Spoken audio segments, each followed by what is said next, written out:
Let's do it. Right. Yeah. All right. Season 4. What is there any theological for? It's Four the Gospels. Quadrinity. Horsemen four of the gospels. Apocalypse. Horsemen of the Apocalypse. That's seeming a little more 2018. A little bit.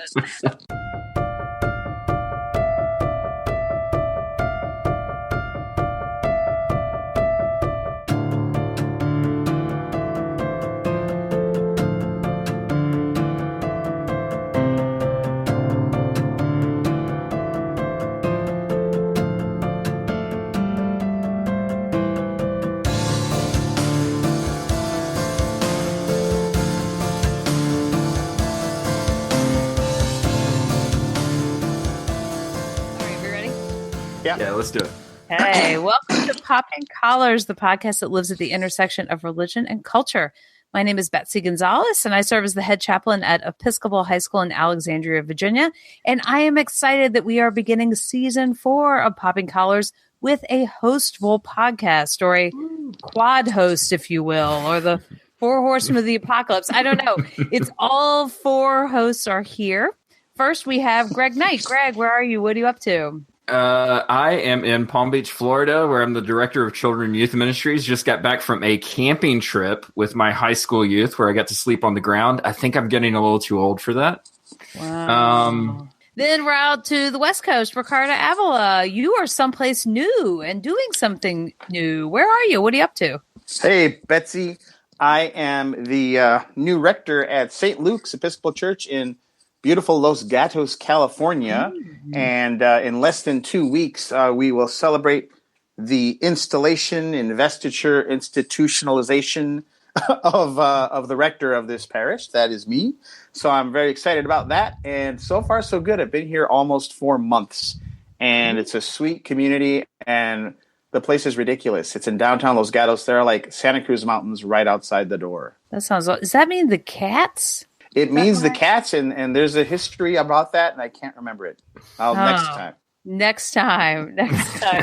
And finally, we go to middle of the country. Liz Easton, where are you? What are you up to? Hey, Betsy. I'm in Omaha, Nebraska, where I serve as the canon to the ordinary for the Diocese of Nebraska. I'm just getting ready for Lent. I'm hunkering down. It's a cold winter in Nebraska. It's a great time to deprive myself of worldly pleasures. So what are you depriving yourself of, Liz? I'm going big this year, and it might be a detriment to the podcast. I'm giving up all like TV and streaming video. Oh, good. Right. Wow. It was nice having you on, Liz. We'll see you next season. Liz's final podcast with Popping Collars, at least for the next 38 days. Yeah. Well, my friends, this is episode 76 of Popping Collars, as we're zooming towards that 100th episode. It's so exciting. And today's topic is, what does it mean to be a fan when your idols are guaranteed to let you down? I think sports fans out there have fought this fight for years, asking questions about, can I enjoy the game of a player while hating the player? Now, we have done episodes on being a fan through collections that we keep or how pop music speaks to us, but not so much this kind of direct celebrity conversation that we're thinking about for today. I think especially in the wake of the Me Too movement sweeping Hollywood and entertainment.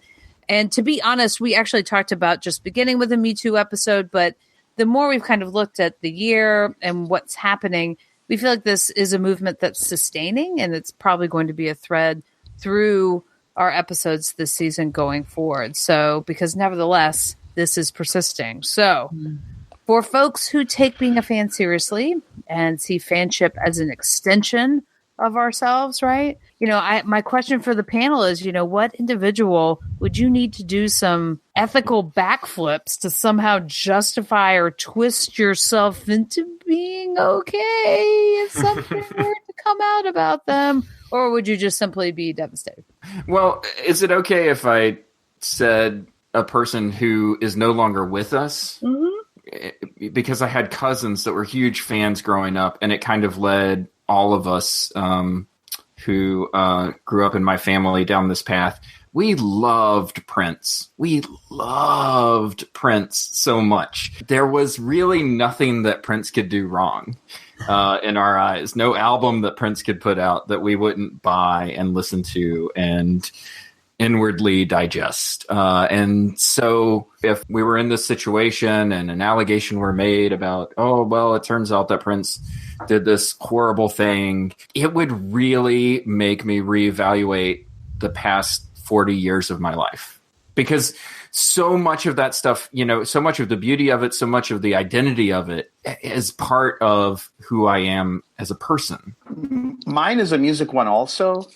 I think if Bruce Springsteen was ever found to have done something really awful, harassed women or etc., that would be hard. That would be hard. I don't know that I would make the ethical backflips, but I have such historical emotional investment in his music. Like I was listening to The River when I was in, high school, etc. And so that would be hard. Unlike like Bob Dylan, which I don't actually expect a lot out of.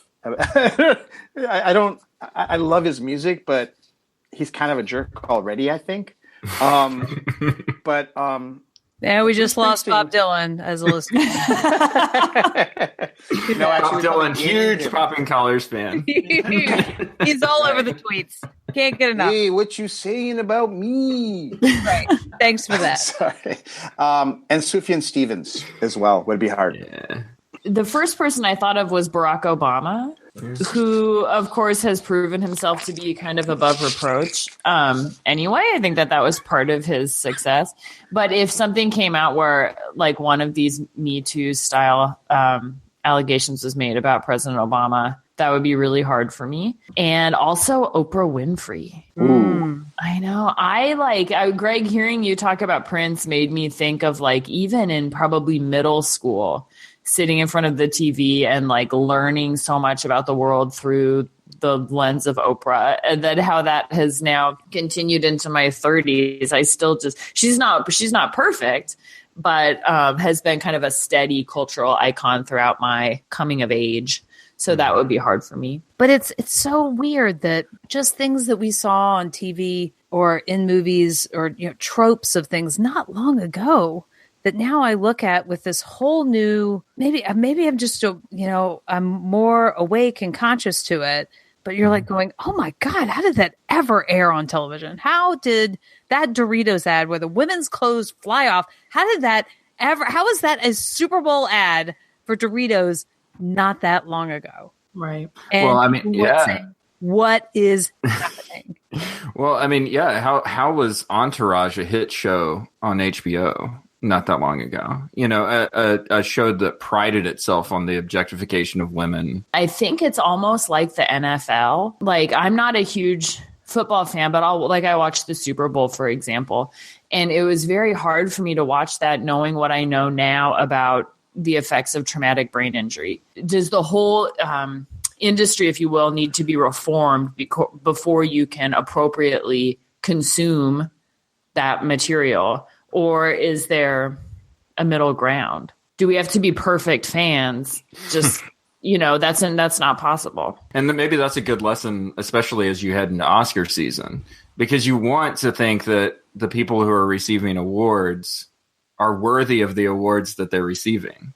It's only a year ago that Casey Affleck won the award for Best Actor, and we all knew at the time that he had been accused of sexual assault. Mm-hmm. And now a year later, he can't even present. And now a year later, he can't present. So is that I would say that's a good thing for how fans are experiencing this art moving forward. Well, and Liz asked a good question, and I made an allusion to it in the opener, that we've been trying to love the game but hate the player when it comes to sports, when it's, well, this person, domestic abuse, or this person with a gun charge, or this person with whatever. And can we still root for our team, because it's got all of that nostalgia and everything wrapped up in it, because our dad and I sat and watched it together, or whatever it is. And, can we enjoy a piece of art while having issue with the creator of that art? Well, and there's an economic component to all of it. Like one of the few things that we have agency over in a, capitalist system like ours is how we spend our money. Mm-hmm. And so I think about that with, we could do a whole episode on Super Bowl advertising, which was just baffling to me this year. But, when you go to the movies or when you pay to download something, you are voting, you're participating in the system and sort of affirming it with your dollars. First thing I want to say is my main men, Dostoevsky and Dickens, they were bad. They were bad to their women. They were bad to their kids. Maybe, I don't know if Dostoevsky had kids, but man, their literature kicks butt to my mind, and I'm going to keep reading that. Now, granted, they're 150 years old. I would read it, and I don't actually think about how Dickens really publicly dissed his wife. Conversely, Bill Cosby, to me, I'm kind of done with. Maybe because it's easy, and maybe because his image was wholesome. Whereas, quite honestly, like with Louis C.K., I think it's good that he's kind of keeping away. But I didn't finish watching all of his show, his TV show. And I'm going to finish when I have time because I have a thing about completion, first of all. But, I'm curious. I know there's an episode I haven't seen yet about a woman who's obese and she says some intense things to him and it won an Emmy or something. I want to see what that stuff's about. So I don't know if that makes me a bad person. If there's a season 3 of Master of None, I'll be watching it. Are we supposed to self-censor based on what they've done in their lives? And I guess I am personally a fan of having free choice personally. It's not clean for me. And art for me is such a personal thing. I also think that something that comes off of that is the idea of celebrity penance. This idea that if you're in sort of celebrity jail for a little while, or if you show contrition, or if you do something, if you have like the perfect celebrity apology or something like that, somehow things go your way again. Like Paula Deen jail.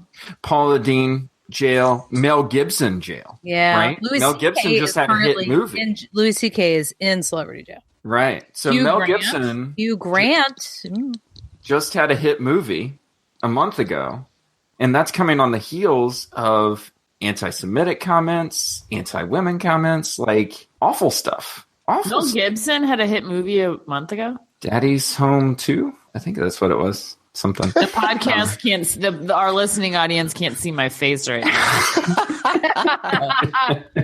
Oh, you did, Liz. You were not opening night. Daddy's Home 2. I'm sorry. You weren't in line. I didn't see you in line at Daddy's Home 2. I thought that was you, Liz. I was looking back. No. As long as it's still in theaters, you can go during Lent. So I'll check. Playing in Omaha. I just gotta say, Daddy's Home 2 is a great movie title. No. How long have we been recording? And we're already this where we've gone. Sorry, yes. So you Celebrity jail and penance. You can actually redeem yourself. There is some way of redeeming yourself, and I'm not sure what it is. I mean, I think too, there's an element as a woman thinking about, and I'm not playing the woman card, but I'm saying because I read earlier in the summer, I was working on the book Girls and Sex by Peggy Ornstein, and kind of how popular culture can talk us into how women should be appearing, and how Uma Thurman has had to reflect on these roles from Pulp Fiction to Kill Bill, of being a feminist icon in a way, but having behind the scenes all of these awful things happening to her with her director, with her producer, and trying to hold all of that together. And that she's and has only now been able to really talk about it.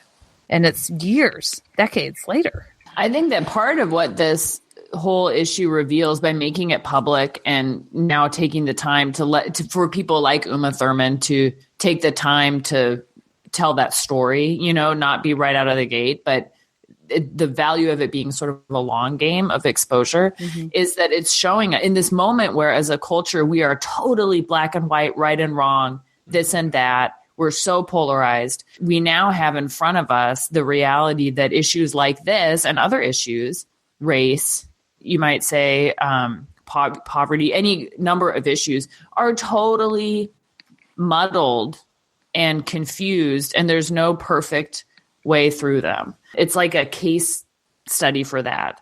So it is super complicated to have a feminist icon like Uma Thurman be able to tell this story of how complicated this was for her as an individual woman and for all of us as consumers of media. It's not easy. And the Aziz Ansari issue was another great example of that. Like, that was a very complex situation for us all to reflect on. I think that what's hard about this for us is how very complicated it is. And in our public lives right now, we tend to always be polarized. We're always being pulled to one pole or the other. And in an issue like this, it's very difficult to do that. So it's famous people that we're hearing about. And so I'm thinking that the power comes into it. You know, when you get power, when you become Bill Clinton, president of the United States, that's what we're hearing about. But I think the Me Too movement is all about everyone. You know, I know on this show, we're talking about fandom and all of that. I mean, isn't it true that kind of men have this power over women throughout society, throughout history? Yes. And so it is about power. Yes. You know, regardless of where you stand. And to me, the biggest, I don't know, I'm not a woman again, but the biggest tragedy to me is that women just can't be freaking left alone to live and thrive and create and be as wonderful or bland as they want to be without having someone pawing at them. You know, we're talking about, I think, passion and betrayal. And I know that happens in our world. I know that there are people who are passionate about working for the church and love the churches that we work for. And I know that they have been betrayed by people in positions of power. And I do think that where this connects to what it is that we're living is there are personal stories of people who say, I worked for an institution that did major harm to other people. And I love that institution so much that I'm still going to work for them. But we need to go into that work with our eyes open. Well, and I think that you can extrapolate that to the church about the sort of passion and betrayal issue. But let us not forget that women are sexually assaulted and harassed in churches too. Mm-hmm. So, I mean, you can make it big, like more universal, like that issue, which is true. Absolutely. But, you know, let us not forget the particularities of it as well. Well, and this element of pedestal, when someone gets kind of put in that position, there's a participatory part in their elevation that we are a part of as well.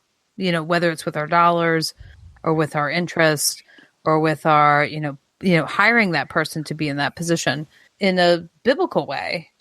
You know, our flawedness as human beings is evident from the very beginning when we get in trouble more often than not for trying to be like God, for trying to be in the highest spot, for trying to know everything. And that when we see that corruptibility that power offers, that God seems to be able to hold that, but is so worried when humans try to build a tower or eat a piece of fruit or enslave a bunch of people and say that they're God on earth.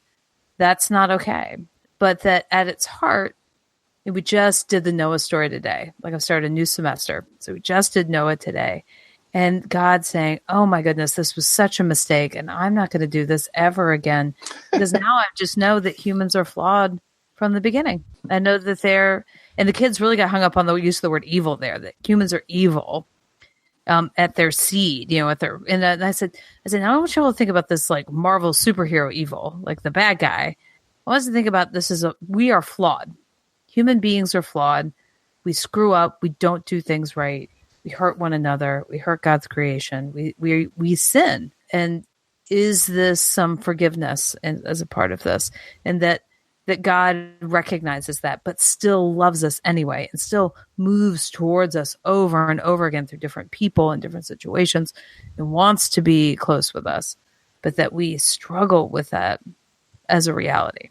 Most of this is not complicated. Let me say that. Like, most of these stories about men using their power to subjugate women, that's not complicated at all. They're so great. The fact that it's been happening in the church for forever. Exactly. Is not also complicated.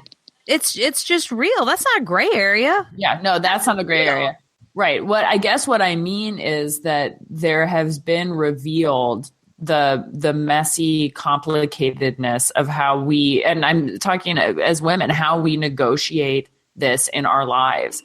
We all do it. And this now movement has revealed how complicated that really is for us, and what a completely unfair burden it is. Yeah. So I would never want to say that there's a gray area when it comes to this type of abuse and misconduct. There's not. But the way that we talk about it, if we keep trying to be perfect in the way that we talk about gender and sexuality and misconduct, we're not going to have an honest conversation, because we're going to keep tripping over ourselves, because in our lived experiences, it's quite complicated. Yeah, I have to recommend what you just said reminded me of the Will Ferrell hosted Saturday Night Live last week. Was it last week? 2 weeks ago? There's a skit of like 3 couples going out to eat dinner together, and one of them, they're having all this chit chat, this small talk, and then one of them brings up Aziz Ansari, and they all start doing this thing with their voice, like, I don't know, I want to say, and the other person next to them's like, careful, and you're like, I'm kind of thinking that I might still watch his show, and then they all react, and so that it is so hard to talk about this. I mean, it makes me think about conversations having inside the church around race and reconciliation and beloved community and all of that, how we're trying to do that. And it means telling our story, which is happening. Mm-hmm. And it also means being open to that our human fallibility happens in our storytelling too. Yeah. That saying the right word and saying the right thing and oh no, can I say this? And oh no, maybe edit this out. Like all of that. How do we get through having enough grace in the room to have the conversation and to screw it up? We're talking about this from the perspective of fans, so not from the perspective of victims, right? So Uma Thurman gives her interview. So as a Quentin Tarantino fan, you have the option to say, you know what? Yeah, that's sketchy. I don't necessarily need to see any more Quentin Tarantino movies moving forward. What Liz said about my dollars stop here. We have these situations in church where it's like abuse happens, or harassment happens or something like that. A viable response to that is to say, yeah, this isn't the place for me. If this is the kind of thing that happens in this place, I'm not going to go anymore. Right. And I guess I would just lift up that we can't, from the outside looking in, we can't prioritize those responses. Like any person who has experienced a wrong does have the right to just opt out and say, I do not need to be the reformer. I don't need to be in the midst of this reform. I'm going to find a different community. Our communities are diminished when people choose to do that. And that's on us, the people who stay within the institution. But I don't want anybody who's ever been, a survivor of any kind of abuse to feel like they have to stay in. They might be called to do that. That might be where their next move is. But again, it's so complicated. Yeah. Yeah. I think the homework for me with all of this is to actually make my own decisions, not just be like, well, that was kind of weird. Oh, there's another one. And I wonder what'll happen with that person. But maybe this is something for people to do, to say, okay, I'm not going to watch any more Woody Allen movies, or I feel like I kind of keep a step away from it because it's uncomfortable. Mm-hmm. But often when you keep away from things that are uncomfortable, you miss a lesson, or you miss a personal reckoning you could learn from. I think it's too simple to be like, well, I'm just going to see what happens, and so-and-so will get out of celebrity jail and it'll be okay to watch Louis C.K. again. Yeah. But maybe we really are not so much like being bullied or yelled into, kind of not watching stuff, but actually thinking, okay, so where do I stand on this? And will I bring my own personal morality to the situation and make these decisions? Right. We've changed. I mean, it's a sign that we, sometimes it feels like we haven't made big progress, but the simple fact of believing women when they say things is a revolution. It's huge. It is incredible. Call on me when you need something for yourself.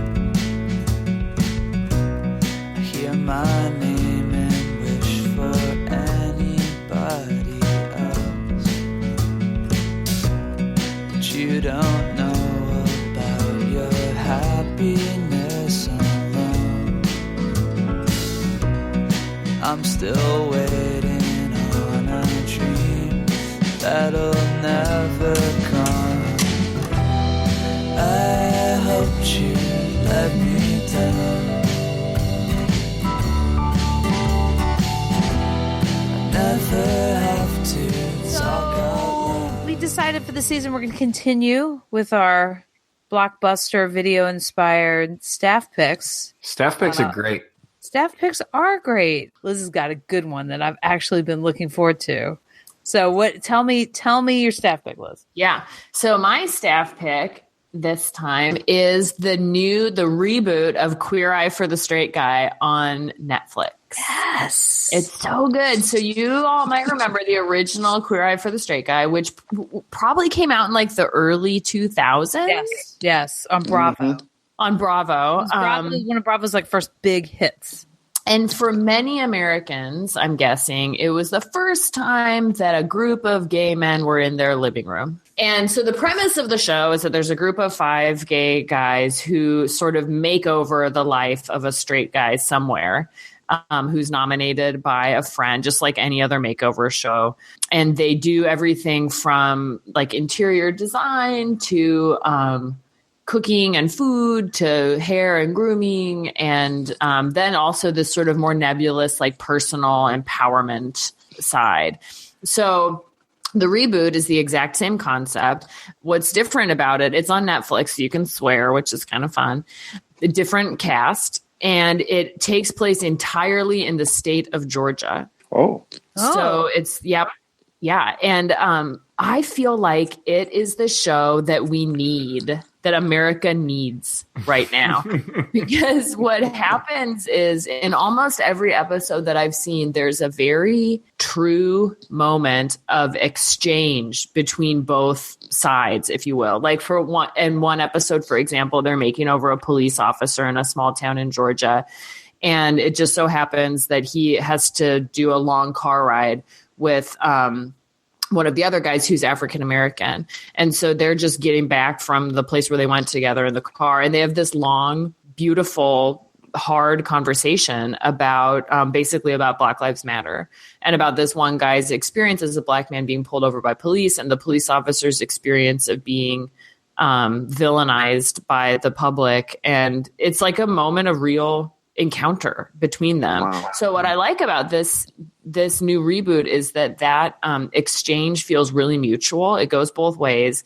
And the guys on the makeover team, they're called the Fab Five, have come into these situations with such incredible confidence. And what I also love about it, as sort of a person looking in, is there are always these very beautiful moments of male affection that you rarely see on TV. And it's gay guys and straight guys both. Yay! Wow. That's what I want. Sounds great.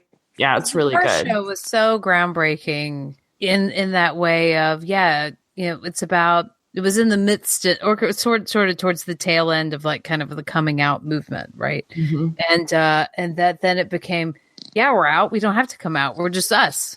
And right. And they traveled all over the place and we're in all different kinds of places. And I think probably, Liz, with the siloing that we talk about all the time, that how easy it is to just be in your echo chamber and just talk to people that you're familiar with. And I think that would be true on both sides. Thanks, Liz. Nice, Liz. Liz. Thanks, guys. Wait, I'm glad I'm not giving up television for Lent. What am I gonna do? You're in such trouble. I'm gonna read a lot of books. Yes. Oh God. You could film your own show. I know. I can start Liz Eye for the Queer Guy.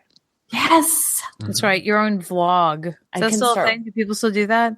Yeah. I know that on YouTube. That do that. So, but I've watched a lot of vegan vlogs lately. Lots of vegans like to vlog. It's because of the V. It is. It's the alliteration. Yeah. Very good. Where can people find our podcast? Oh, this beautiful affirming podcast list. You can find it wherever you get your podcast needs met. SoundCloud, Stitcher, iTunes, rate and review. We love it. You can also find us on Episcopal Cafe. We love Episcopal Cafe, and we know that you will too. You can go there for all your Episcopal news needs. That is it for our show. Thank you, Greg. Thank you, Ricardo. Thank you, Liz. Thank you, Betsy. You have bet. a good night. Keep those collars. Pop.